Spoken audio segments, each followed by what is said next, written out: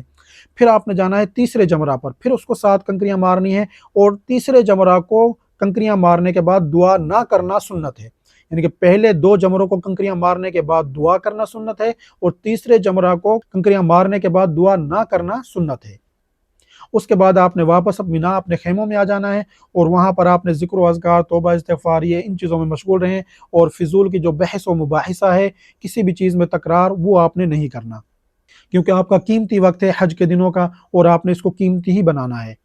اور اسی طرح سے 12 ذی الحج کے اعمال ہیں، اس دن بھی آپ نے زوال آفتاب سے پہلے کنکریاں نہیں مارنی، زوال آفتاب کے بعد کنکریاں مارنی ہیں۔ اور دیکھیں 13 ذی الحج کی کنکریاں مارنا وہ افضل اور مستحب عمل ہے، جو اضافہ کرنا چاہے یعنی کہ 13 کو کنکریاں مارنا چاہے اس کے لیے اجر عظیم ہے، افضل عمل ہوگا، اور اگر کوئی نہ مارنا چاہے تو اس پہ کوئی گناہ نہیں۔ لیکن جو شخص نہ مارنا چاہے اس کے لیے یہ ہے کہ وہ 12 ذی الحج کو کنکریاں مار کر مغرب سے پہلے مینا کی حدود سے باہر چلا جائے۔ مینا کی حدود سے باہر جانے کا مطلب کیا ہے کہ آپ نے اپنے خیمے سے اپنا سامان اٹھا کر باہر نکل جانا ہے۔ اب دیکھیں اس میں کچھ علماء کہتے ہیں کہ جس کو سورج غروب ہو گیا اس کے لیے پھر لازم ہے کہ وہ 13 ذی الحج کی کنکریاں بھی مارے گا، لیکن کچھ کہتے ہیں کہ اس پر لازم نہیں ہے، اگر صبح صادق اس کو مینا میں ہو گئی تو پھر اس کے اوپر واجب ہو جائے گا اور پھر اس کو 13 کی کنکریاں مارنی لازمی ہے، اگر اس نے نہ ماری تو اس پر دم واجب ہوگا۔ لیکن دیکھیں حضرت عمر رضی اللہ تعالیٰ عنہ نے فرمایا، جس کا مفہوم ہے کہ جس کو 12 ذی الحج کو سورج غروب ہو جائے مینا میں، اس کے لیے لازم ہے کہ وہ 13 ذی الحج کی کنکریاں مار کر جائے۔ تو اس لیے اگر آپ رکنا چاہتے ہیں تو پھر آپ وہاں پر دیر کریں، ورنہ آپ اول وقت میں 12 کو کنکریاں مار کر، یعنی کہ ظہر کی نماز کے بعد اول وقت میں جا کر آپ کنکریاں ماریں اور سورج غروب ہونے سے پہلے آپ چلے جائیں۔ اور جو لوگ 13 ذی الحج کی کنکریاں مارنا چاہتے ہیں تو اس کا طریقہ کار بھی وہی ہے جیسے آپ نے 11 اور 12 کو تینوں جمروں کو کنکریاں ماری تھیں، اور اس کے بعد پھر آپ اپنے رہائش اپنی ہوٹل میں جا سکتے ہیں۔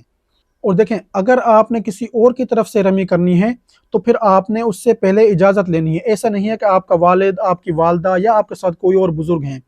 کہ آپ کو پتا ہے کہ وہ رمی خود نہیں کر سکتے ہیں اور آپ اپنی رمی کرنے کے لیے گئے ہیں اور ان کی کنکریاں بھی آپ ساتھ لے گئے اور آپ نے جا کر رمی کر دی،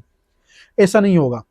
ان سے اجازت لینا لازمی ہے، وہ آپ کو اجازت دیں، آپ کو اپنا وکیل منتخب کریں، تب جا کر آپ ان کی طرف سے رمی کر سکتے ہیں۔ اور جس وقت آپ اپنی رمی کر رہے ہوں گے، اپنی کنکریاں ماریں گے، اس کے بعد آپ نے ان کی طرف سے کنکریاں مارنی ہے۔ ایسا نہیں ہے کہ آپ ایک ہی ساتھ اپنی رمی بھی کر رہے ہیں اور ان کی بھی کر رہے ہیں، پہلے اپنی رمی کرنی ہے اس کے بعد ان کی رمی کرنی ہے۔ لیکن ان کی طرف سے ہی کنکریاں ماری جا سکتی ہیں، یا وہی لوگ دوسروں سے کہہ کر کنکریاں مروا سکتے ہیں کہ جو اس رش میں نہ جا سکیں، یعنی کہ وہ معذور ہیں، بیمار ہیں، کمزور ہیں، کہ اس رش میں جائیں گے تو ان کے گرنے کا کوئی خطرہ ہے یا کوئی حادثہ ان کے ساتھ پیش آ سکتا ہے یا وہ بیمار ہو سکتے ہیں، تو ایسے لوگ وہ دوسروں سے کہہ کر کنکریاں مروا سکتے ہیں۔ لیکن جو صحت مند ہے، خود جا سکتے ہیں، ویسے گھبرا رہے ہیں رش میں جانے سے، ان کے لیے یہ نہیں ہے، انہوں نے خود جا کر ہی رمی کرنی ہے۔ اور اب بات کرتے ہیں کچھ خواتین کے مسائل کے حوالے سے۔ تو ایسی خواتین کہ جن کے ان دنوں میں وہ دن شروع تھے کہ جن میں وہ نماز ادا نہیں کر سکتی تھی، تو باقی حج کے تمام اعمال انہوں نے کرنے ہیں، صرف نمازیں نہیں پڑھنی تھی۔ اور اگلا ان کا عمل ہے طواف زیارت کا۔ تو دیکھیں طواف زیارت کا ٹائم 12 ذی الحج سورج غروب ہونے سے پہلے تک ہے، یعنی کہ سورج غروب ہونے تک، تو اس سے پہلے پہلے آپ نے طواف زیارت کرنا ہوتا ہے۔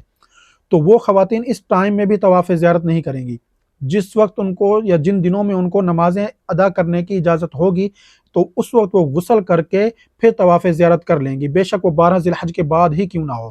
اور ان پر کوئی گناہ یا کوئی دم ان کے اوپر واجب نہیں ہوگا۔ لیکن اگر ان خواتین کا واپس ملک آنے کا ٹائم ہو جاتا ہے یا ان کا مدینہ جانے کا ٹائم ہو جاتا ہے تو وہ خواتین، ان کے لیے حکم یہ ہے کہ وہ وہاں پر رکیں۔ اگر وہ مدینہ چلی جاتی ہیں تو وہاں سے واپس آ کر جب ان کہنے کے نماز پڑھنے کی ان کو اجازت ہو تو وہاں سے وہ واپس آئیں گی اور طواف زیارت کریں گی، کیونکہ طواف زیارت فرض ہے، اس کی معافی نہیں ہے۔ اور جو شخص طواف زیارت کیے بنا اپنے ملک واپس چلا جائے یا اپنے علاقے میں واپس چلا جائے، اس کا حج ابھی نامکمل ہے، ایک فرض اس کے اوپر واجب ہے اور ایک فرض اس کے ذمے ہے ادا کرنا طواف زیارت کا۔ پھر وہ واپس آئے گا زندگی میں کبھی بھی اور طواف زیارت بھی کرے گا اور دم بھی ادا کرے گا لیٹ کرنے کی وجہ سے۔ لیکن اگر خواتین اپنے مخصوص ایام کی وجہ سے جاتی ہیں تو وہ پھر مدینہ سے واپس آئیں اور طواف زیارت کر کے واپس چلی جائیں، ان پر دم نہیں ہوگا۔ لیکن اگر آپ کی فلائٹ کا ٹائم ہو گیا ہے اور آپ نے اپنے ملک واپس آنا ہے تو دیکھیں امام ابو حنیفہ، امام شافعی، امام مالک، ان کے نزدیک تو یہ ہے کہ عورت نے جانا ہی نہیں ہے، وہ طواف زیارت کر کے ہی جائے گی۔ لیکن آج کل جدید دور ہے، فلائٹ کا ٹائم ہو جائے تو نکلنا ہوتا ہے، تو پھر امام ابو حنیفہ کے نزدیک جو بات ہے وہ یہ ہے کہ ایسی خاتون جو رک نہ سکتی ہو اور اس نے قافلے کے ساتھ واپس جانا اس کے لیے لازمی ہو، تو وہ ان دنوں میں، یعنی کہ جن دنوں میں اس کو نماز نہ پڑھنے کی اجازت ہے، اسی حالت میں وہ طواف زیارت کرے گی اور ایک بدنہ بطور دم حدود حرم میں وہ صدقہ کرے گی، یعنی کہ ایک گائے یا ایک اونٹ کی قربانی اس کو کرنی ہوگی۔ تو اگر ہمارے کسی ماں بہن کے یہ دن شروع ہونے والے ہیں تو وہ ڈاکٹر سے پہلے مشورہ کر لے، اور ان دنوں میں وہ کچھ ٹیبلٹ ملتی ہیں کہ جن سے وہ اپنے ان ایام کو روک سکتی ہیں، کہ تو پھر وہ ٹیبلٹ استعمال کر کے، میڈیسن یعنی کہ وہ استعمال کر کے تو اپنے ان ایام کو روک کر طواف زیارت کر لیں، کیونکہ انہوں نے واپس اپنے ملک آنا ہوتا ہے تو ان کے لیے بڑے مسئلے مسائل بن سکتے ہیں۔ لیکن یاد رکھیں کہ ڈاکٹر سے مشورہ کرنے کے بعد آپ نے یہ میڈیسن یوز کرنی ہے، کیونکہ بہت سی خواتین کے ہارمونز چینج ہو جاتے ہیں اور ان کے لیے پھر بہت سے مسئلے مسائل بنتے ہیں۔ اور اب آپ کا ایک عمل باقی رہ گیا اور وہ ہے طواف وداع کا۔ تو دیکھیں طواف زیارت کے بعد طواف وداع کا ٹائم شروع ہو جاتا ہے، لیکن ہر شخص نے وہ اس دن کرنا ہے جو اس کا مکہ میں آخری دن ہو۔ تو اس ٹائم آخری ٹائم پہ آپ نے طواف وداع کرنا ہے اور اس کے بعد آپ نے اپنے ملک واپس چلے جانا ہے۔ تو ناظرین یہ تو تھے حج کے 5 ایام اور حج کے تمام مناسک جو آپ نے وہاں پر ادا کرنے ہیں، اور میں نے اپنی طرف سے پوری کوشش کی ہے کہ میں آپ کو ہر عمل سنت کے مطابق بتاؤں، اور آج کے جدید دور میں آپ نے ان پہ کس طرح سے عمل کرنا ہے وہ طریقہ کار میں نے آپ کو بتایا ہے۔ اگر مجھ سے کوئی غلطی ہو گئی ہو جانے انجانے میں تو اللہ رب العزت اس کے شر سے ہمیں محفوظ رکھے، اور میری دعا ہے کہ آپ سب کا حج مبرور ہو۔ تو اگر آپ کو میری آج کی دی ہوئی معلومات پسند آئی ہیں تو انہیں اپنے دوسرے ساتھیوں کے ساتھ بھی لازمی شیئر کریں، تاکہ وہ بھی ان چیزوں سے فائدہ اٹھائیں اور اپنا حج صحیح طور پر ادا کر کے اپنے حج کو حج مبرور بنا سکیں۔ اور ناظرین مجھے اپنی دعا میں ضرور یاد رکھیے گا۔ اگر آپ نے ابھی تک ویڈیو کو لائک نہیں کیا تو ویڈیو کو لائک کر دیں، شیئر کر دیں، میرے چینل کو سبسکرائب کر دیں اور بیل والی بٹن پر کلک کر دیں، تاکہ حج اور عمرہ سے ریلیٹڈ ہر آنے والی نئی ویڈیو آپ تک پہنچتی رہے۔ شکریہ۔